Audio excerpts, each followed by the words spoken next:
નમસ્કાર દર્શક મિત્રો, આપ જોઈ રહ્યા છો B24 કલાક ન્યૂઝ। હવે જોઈએ આજના સમાચાર। જીન માલિકે ખેડૂત પિતા પુત્રને તાલિબાની સજા ફટકારતા હોવાનો વિડીયો થયો વાયરલ। જુઓ ક્યાં બની ઘટના। સંખેડા તાલુકાના હાંડોદ ગામે કપાસ વેચવા આવેલ ખેડૂત પિતા પુત્રને તાલિબાની સજા ફટકારતા જગદંબા જીનના માલિકનો વિડીયો વાયરલ થતા પંથકમાં ચકચાર, ખેડૂતોમાં ભયનું વાતાવરણ।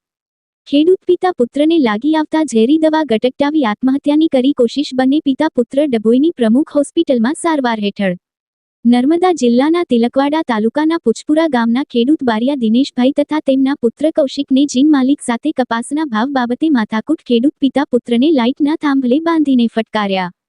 નર્મદા જિલ્લાના તિલકવાડા તાલુકામાંથી કપાસ વેચવા આવેલ બારિયા દિનેશભાઈ તથા તેમના પુત્ર કૌશિકને જગદંબા જીનના માલિક તથા તેમનો પુત્ર અને મજૂર વર્ગે સાથે મળીને લાઇટના થાંભલા સાથે બાંધી માર મારતા બંને પિતા પુત્રે ઝેરી દવા પીને આત્મહત્યાની કોશિશ કરી।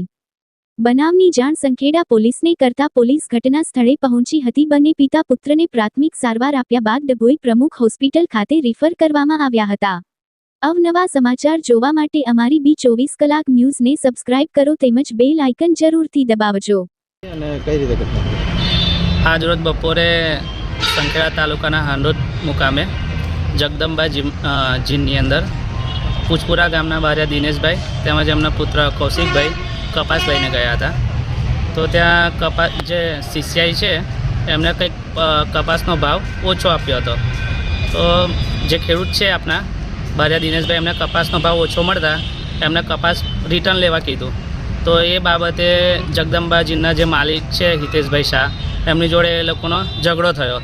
ઝઘડાની અંદર હિતેશભાઈ શાહ અને એમના પુત્ર અને જે એ લોકોએ બાપ દીકરાને પહેલાં પિતા અને પુત્રને માર્યો, ઢોર માર્યો। ત્યારબાદ તેનાથી પણ એમને સંતોષ ના થતાં ત્યાંના જે મજૂર વર્ગ છે એ 5-6 જણા મળીને એમને લોખંડના થાંભલા પર બાંધીને ઢોર માર્યો। એટલો બધો ગેબીબાર માર્યો છે કે અત્યારે હાલમાં દવાખાનામાં એડમિટ કરવા પડ્યા છે। આ બનાવ બન્યો ત્યારે જીનના માલિક જે છે હિતેશભાઈ એમને જાતે પોલીસ સ્ટેશનમાં જાણ કરી અને જાણ કરીને આ બનાવ વિશે જણાવ્યું હતું।